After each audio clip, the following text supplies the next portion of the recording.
और टीचर्स का धन्यवाद करूँगी, क्योंकि इनके बिना कुछ भी पॉसिबल नहीं है। इनकी ब्लेसिंग्स बहुत ज़रूरी होती है। तो सबसे पहले शुरुआत मेरी हुई थी 12th के बाद से। मैंने कंपटीशन की तैयारी की थी IIT वाले बैच में। तो मैं रेफरेंस भी रही थी, कोटा मैंने पढ़ाई की, और मैं हार्ड वर्क भी करती थी। उस टाइम से शुरू से ही मैं मेहनती रही हूँ। तो 10th में भी मतलब मेरी 90% थी, लेकिन मैथ साइंस ले तो ली, क्योंकि मैथ्स में अच्छे नंबर थे, इसलिए मैंने मैथ साइंस ले ली।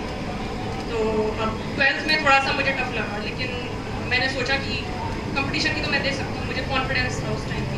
बट दुर्भाग्यवश नहीं हुआ, मतलब 1 साल ड्रॉप लेने के बावजूद।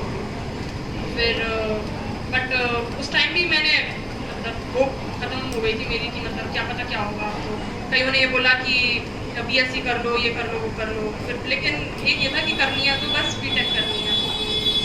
अब एडमिशन भी करवाया प्राइवेट कॉलेज में भी, मतलब बड़ी कब से मुझे मतलब सीट मिली थी। बोला करना है तो सिविल इंजीनियरिंग करना है, तो पापा सिविल इंजीनियर है, थोड़ा पापा का सपोर्ट रहेगा, इसीलिए मैंने फिर इस वजह से सिविल इंजीनियरिंग ब्रांच लिया। वहाँ पे भी बहुत खींचातानी हुई थी सीट की, क्योंकि उस टाइम सिविल हर किसी को नहीं मिलती थी, और कुछ नंबर भी उस टाइम भी कम थे मेरे। तो इस वजह से मेरी सीट उन्होंने दबा दी, कि किसी को देते हैं ना वो पैसों पे दे देते हैं वैसे।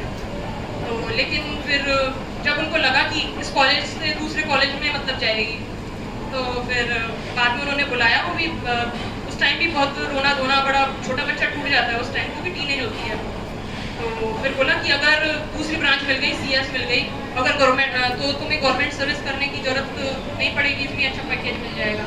मैंने बोला करूँगी तो गवर्नमेंट सर्विस करूँगी, नहीं तो रोटियाँ बनाऊँगी घर में। वहाँ पे मैंने बोल दिया, और वहाँ से हम निकल चुके थे। फिर बाद में फ़ोन आया था कॉलेज वालों को कि आ जाइए, कि तुमको हम इसी ब्रांच में, इसी कॉलेज में दे देंगे एडमिशन। तो फिर थोड़ी सी हिम्मत बनी कि चलो अब आगे का रास्ता साफ हो गया है। तो कॉलेज अच्छा था, उसमें पढ़ाई होती थी। पूर्णिमा कॉलेज ऑफ इंजीनियरिंग है, जयपुर में है। तो फिर फर्स्ट डे था मेरा कॉलेज का।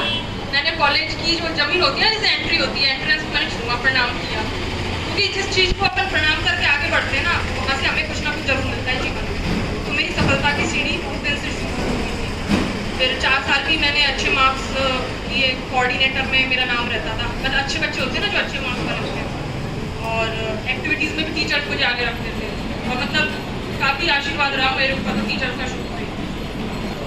अब BTech हो गई, मार्क्स भी अच्छे आ गए। अब क्या करना है, कॉम्पिटिशन की तैयारी करनी। फिर उस टाइम GK तो बिल्कुल नहीं आती। अब